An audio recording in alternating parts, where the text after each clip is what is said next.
आज हम ईरान और इज़राइल के रिश्तों की कहानी को समझेंगे। ये एक ऐसी कहानी है जो दोस्ती से शुरू होकर आज एक बहुत ही खतरनाक दुश्मनी तक पहुंच चुकी है। तो चलिए इस पूरी कहानी की गहराइयों में उतरते हैं और देखते हैं कि आखिर कैसे दो पुराने दोस्त आज एक दूसरे के जानी दुश्मन बन गए। आज की हकीकत तो यही है कि ईरान और इज़राइल मिडिल ईस्ट में एक दूसरे के सबसे बड़े दुश्मन हैं। और ये कोई छोटी-मोटी नोकझोंक नहीं है, बल्कि एक ऐसी दुश्मनी है जिसमें पूरे क्षेत्र को एक बड़ी जंग में ढकेलने का दम है। इस दुश्मनी का अंदाजा लगाना हो तो ईरान के सुप्रीम लीडर अली खामेनेई के इस बयान को देखिए। ये सिर्फ शब्द नहीं है, ये ईरान की ऑफिशियल पॉलिसी को दिखाते हैं।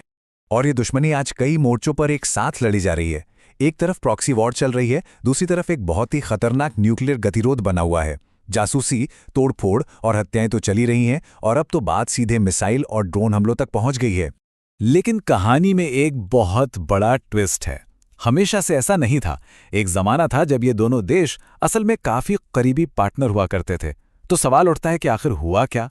ये रिश्ता इतना कैसे बिगड़ गया? तो चलिए थोड़ा समय में पीछे चलते हैं और उस दौर को देखते हैं जब इन दोनों के बीच एक हैरान कर देने वाली दोस्ती पनप रही थी।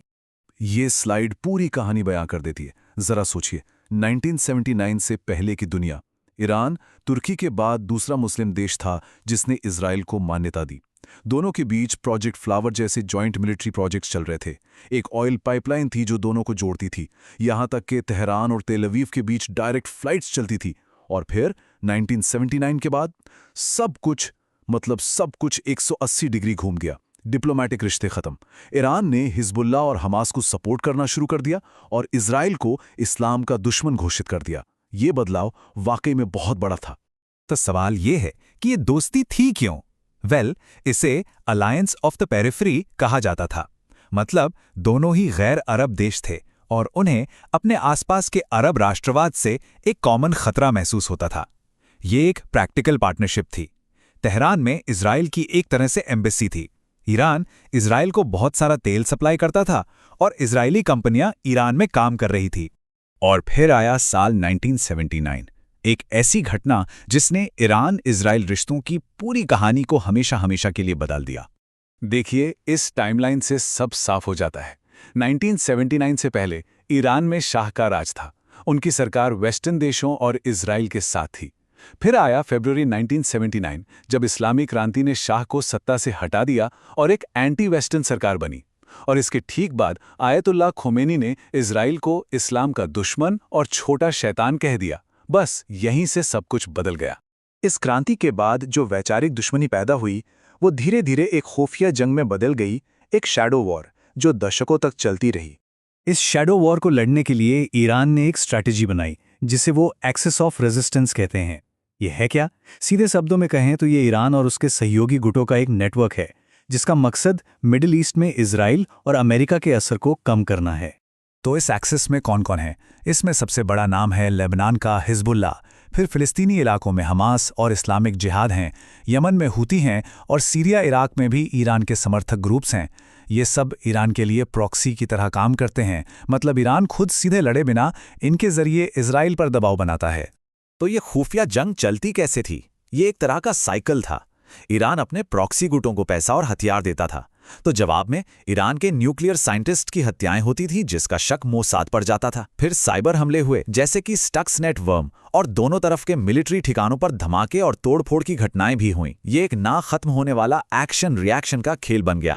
और इस पूरी दुश्मनी में आग में घी का काम किया ईरान के न्यूक्लियर प्रोग्राम ने।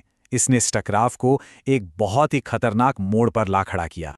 2015 में ईरान के एक मिलिशिया कमांडर का ये बयान देखिए।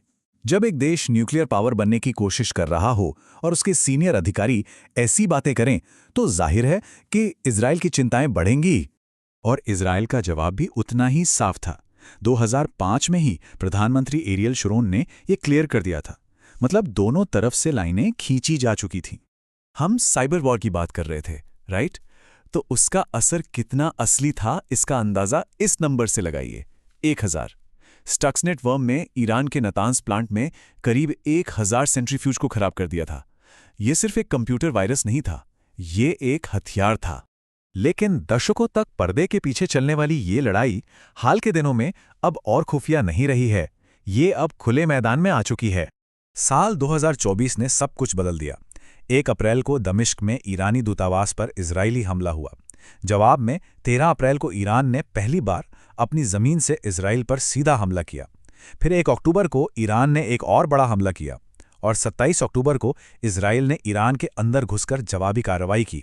शैडो वॉर अब एक डायरेक्ट वॉर बन चुकी थी। यहाँ एक बात साफ करना जरूरी है, हम जिस सोर्स मटेरियल के आधार पर यह विश्लेषण कर रहे हैं उसकी टाइमलाइन भविष्य में भी जाती है, मतलब वो कुछ अनुमान लगाती है। तो सोर्स के मुताबिक आगे क्या हो सकता है? जून 2025 में इजराइल की तरफ से ईरान के न्यूक्लियर ठिकानों पर बड़े हमले। दिसंबर 2025 में ईरान में आर्थिक संकट को लेकर बड़े प्रदर्शन और फरवरी 2026 में अमेरिका इजराइल के जॉइंट ऑपरेशन में सुप्रीम लीडर की हत्या। एक बार फिर ये उस विश्लेषण के अनुमान हैं, कोई भविष्यवाणी नहीं। लेकिन सरकारों की नीतियां और उनकी लड़ाई एक तरफ और उस देश के आम लोग क्या सोचते हैं, ये जानना भी बहुत जरूरी है। तो हमारे सोर्स में जमान इंस्टीट्यूट के एक सर्वे का जिक्र है। इसके मुताबिक जब लोगों से पूछा गया कि क्या ईरान को इजराइल के विनाश की बातें बंद कर देनी चाहिए, तो नतीजे वाकई सोचने पर मजबूर करते हैं। लगभग 69% लोगों ने कहा हाँ, सिर्फ 20% ने नहीं कहा। यह दिखाता है कि शायद सरकार और जनता की सोच में एक बड़ा फर्क है। तो 50 साल का ये सफर साझेदारी से शुरू होकर खुली जंग तक, अब सवाल यही है कि क्या इस मोड़ से वापस आने का कोई रास्ता बचा है, या ये दुश्मनी अब एक ऐसे रास्ते पर है जहां से पीछे मुड़ना नामुमकिन हो चुका है।